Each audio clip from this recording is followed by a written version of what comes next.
বিশ্বের শীর্ষ 10 iconic football stadium. Football মানে শুধু 22 জন খেলোয়াড়ের মাঠের লড়াই নয়, এর সঙ্গে ভক্ত সমর্থকদের অজস্র আবেগ ও স্মৃতি জড়িত। আর এই সব কিছুর কেন্দ্রবিন্দুতে আছে বেশ কিছু আইকনিক ফুটবল স্টেডিয়াম, যা প্রতিটি দলের ইতিহাস ঐতিহ্যের ধারক ও বাহক। স্টেডিয়ামগুলোর বছরের পর বছর ধরে অসংখ্য সাফল্য, ব্যর্থতা, আনন্দ বেদনার সাক্ষী হয়ে আছে। কিছু স্টেডিয়ামে ঐতিহ্যের পাশাপাশি লেগেছে আধুনিকতার ছোঁয়া, আবার কিছু স্টেডিয়াম আয়োজন করেছে বিশ্বের সবচেয়ে বড় আর গুরুত্বপূর্ণ ম্যাচ। এমন 10 বিখ্যাত ফুটবল স্টেডিয়াম নিয়েই আমাদের আজকের এই আয়োজন। Signal Iduna Park, Dortmund, Germany. 81,365 দর্শক ধারণ ক্ষমতা সিগন্যাল ইদানু পার্ক জার্মানির সবচেয়ে বড় স্টেডিয়াম। বরুশিয়া ডর্টমুন্ডের এই মাঠ হলুদ প্রাচীরের জন্য সুপরিচিত। দর্শকের টইটম্বুর থাকলে সিগন্যাল ইদানু পার্ককে হলুদ সমুদ্র মনে হয়। এই স্টেডিয়াম বরুশিয়া ডর্টমুন্ডের বুন্দেসলিগা শিরোপা জয় ও চ্যাম্পিয়ন্স লিগের বেশ কয়েকটি স্মরণীয় রাতের সাক্ষী। 2006 বিশ্বকাপের একটি সেমিফাইনালও হয়েছে এই মাঠে। Allianz Arena, Munich, Germany. Iconic football স্টেডিয়ামগুলোর মধ্যে সর্বাধুনিক ও সবচেয়ে বেশি সুযোগ সুবিধা সম্পন্ন ভেন্যু আলিয়ান্স অ্যারেনা। জার্মানির সফলতম ক্লাব বায়ার্ন মিউনিখের এই স্টেডিয়াম নিঃসন্দেহে দেশটির সেরা। 2005 সালে নির্মিত এই স্টেডিয়ামে দর্শক ধারণ ক্ষমতা 75,024 জন। স্টেডিয়ামটির আকৃতি ও স্থাপত্য শৈলীর কারণে দর্শকেরা সেখানে অন্যরকম এক প্রাণবন্ত পরিবেশের সৃষ্টি করতে পারেন। বাইরের অংশ প্লাস্টিকের প্যানেল এবং মুহূর্তেই রং পরিবর্তনকারী বহির্ভাগ এই স্টেডিয়ামের প্রধান দুটি বৈশিষ্ট্য, যা সবাইকে আকৃষ্ট করে। লা বোম্বোনেরা, বুয়েন্স এইরেস, আর্জেন্টিনা। আর্জেন্টিনার রাজধানী বুয়েন্স এইরেসে অবস্থিত লা বোম্বোনেরা ডিয়েগো ম্যারাডোনার ক্লাব বোকা জুনিয়র্সের মাঠ। 1940 সালে নির্মিত এই স্টেডিয়ামের দর্শক ধারণ ক্ষমতা 57,200। আকৃতিগত সদৃশ্যের কারণে একে দ্য চকলেট বক্সও ডাকা হয়। বোকা জুনিয়র্সের ইতিহাস ও রং লা বোম্বোনেরার স্থাপত্য ও নকশার সঙ্গে নিপুণভাবে মিশে আছে। এটি শুধু দক্ষিণ আমেরিকা নয়, বিশ্বের সবচেয়ে বড় সরব স্টেডিয়ামগুলোর মধ্যে একটি। মারাকানা stadium, Rio de Janeiro, Brazil. Football ইতিহাসে বিশেষ এক জায়গা করে নিয়েছে মারাকানা স্টেডিয়াম। ব্রাজিলের প্রথিতযশা ক্রীড়া সাংবাদিক মারিও ফিলিওর সম্মানে এই নামকরণ করা হয়েছে। 1950 ও 2014 সালে বিশ্বকাপ ফাইনাল, 1989, 2019 ও 2021 সালে কোপা আমেরিকা, 2013 সালে ফিফা কনফেডারেশন কাপ ফাইনাল, 2016 সালে রিও অলিম্পিক ফুটবলে সোনার পদক নির্ধারণী সহ আরও কত শত ম্যাচের সাক্ষী এই আইকনিক স্টেডিয়াম। স্টেডিয়ামটি স্থানীয় দুই ক্লাব ফ্ল্যামেঙ্গো ও ফ্লুমিনেন্সের ঘরের মাঠ। 1963 সালে ফ্ল্যামেঙ্গো ফ্লুমিনেন্স ম্যাচে 1,94,603 জন দর্শক মারাকানায় খেলা দেখেছেন, যা ডার্বি ম্যাচে সর্বোচ্চ উপস্থিতির বিশ্ব রেকর্ড।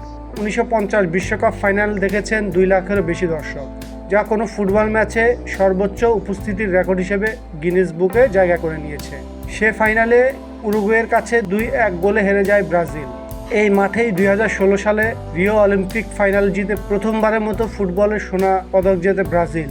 আধুনিকায়ন করতে গিয়ে মারাকানা স্টেডিয়ামের আসন সংখ্যা অনেক কমিয়ে ফেলা হয়েছে।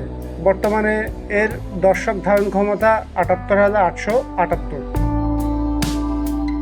Anfield, Liverpool, England. 61,276 দর্শক ধারণ ক্ষমতার অ্যানফিল্ড ইংলিশ ক্লাব লিভারপুলের দুর্গ হিসেবে পরিচিত। এর লাল ও সাদা আসনগুলো ক্লাবের ঐতিহ্যের প্রতীক।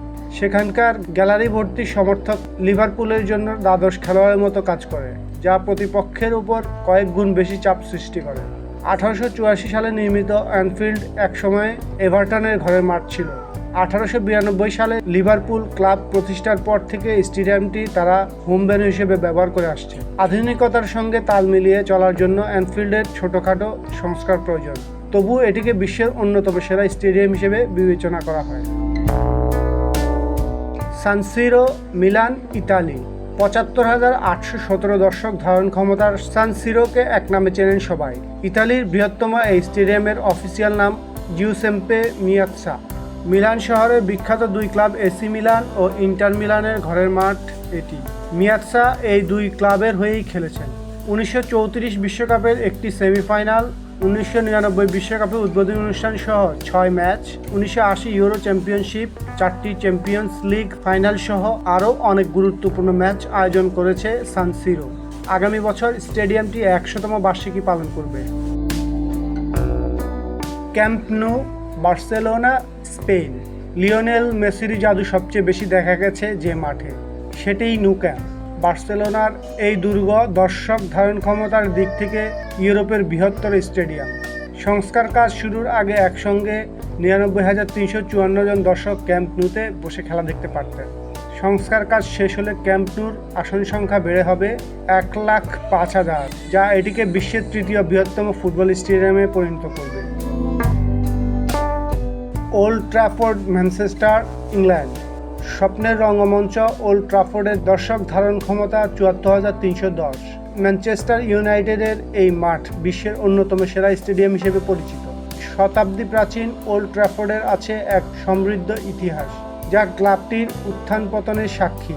1910 সালে নির্মিত এই স্টেডিয়াম বহু উত্তেজনাপূর্ণ ও রোমাঞ্চকর ম্যাচের জন্ম দিয়েছে। Santiago Bernabeu, Madrid, Spain. Real মাদ্রিদের কিংবদন্তি সভাপতি সান্তিয়াগো বার্নাব্যুর নামে বিখ্যাত এই স্টেডিয়ামের নামকরণ করা হয়েছে। 1947 সাল থেকে এটিকে হোম ভেন্যু হিসেবে ব্যবহার করছে রিয়াল। 1964 ইউরো, 1982 বিশ্বকাপ, এল ক্লাসিকো, 4টি চ্যাম্পিয়ন্স লিগের ফাইনাল সহ অসংখ্য গুরুত্বপূর্ণ ম্যাচ আয়োজন করেছে Santiago Bernabeu. Wembley stadium, London, England. Wembley হলো ফুটবলের প্রধান গির্জা। এটি ফুটবলের রাজধানী ও প্রাণকেন্দ্র। ওয়েম্বলি স্টেডিয়ামের মাহাত্ম্য বোঝাতে কথাটি বলেছেন পেলে। শুধু পেলে নন, অনেকেই এটিকে ফুটবলের সবচেয়ে ঐতিহাসিক স্টেডিয়াম হিসেবে বিবেচনা করেন। একসময় এর নাম ছিল এম্পায়ার স্টেডিয়াম। ইংল্যান্ড জাতীয় দল অনেক আগে থেকেই এটিকে প্রধান হোম ভেন্যু হিসেবে ব্যবহার করে আসছে। এছাড়া FA কাপ ও ইংলিশ লিগ কাপের ফাইনাল এবং কমিউনিটি শিল্ড নিয়মিত আয়োজন করে আসছে ওয়েম্বলি স্টেডিয়াম। 1923 সালে বোল্টন ওয়ান্ডার্স ও ওয়েস্ট হ্যাম ইউনাইটেডের মধ্যকার FA কাপ ফাইনালের রেকর্ড 1,26,047 জন দর্শক এই মাঠে উপস্থিত ছিলেন। একাধিকবার সংস্কারের পর 2007 সালে একই স্থানে নতুন ওয়েম্বলি স্টেডিয়াম নির্মাণ করা হয়। বর্তমানে এর দর্শক ধারণ ক্ষমতা 90,000।